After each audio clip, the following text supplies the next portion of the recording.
শেখ হাসিনার দেশে ফেরার জায়গা নেই, কিশোরগঞ্জ এনসিপির নেতা নাসির উদ্দিন পাটোয়ারি। সাবেক প্রধানমন্ত্রী শেখ হাসিনার দেশে ফেরা নিয়ে নতুন রাজনৈতিক বক্তব্য দিয়েছেন এনসিপির মুখ্য সমন্বয়ক নাসির উদ্দিন পাটোয়ারি। কিশোরগঞ্জের এক সমাবেশে তিনি বলেন, শেখ হাসিনার দেশে ফেরার আর কোনো সুযোগ নেই।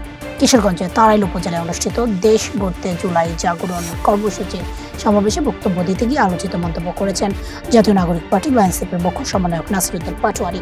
তিনি বলেন, দেশের কিছু টক শো বিশ্লেষক ও মিডিয়া ব্যক্তিত্ব এখনো মনে করেন শেখ হাসিনা দেশে ফিরবেন, তবে তার দাবি সেই সম্ভাবনা আর নেই।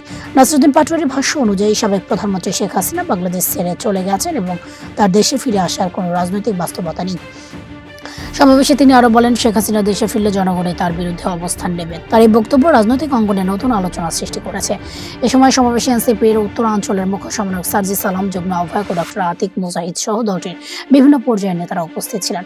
শেখ হাসিনার দেশে ফেরা নিয়ে চলমান রাজনৈতিক বিতর্কের মধ্যে নাসির উদ্দিন পাটোয়ারির এই মন্তব্য নতুন করে আলোচনায় এসেছে।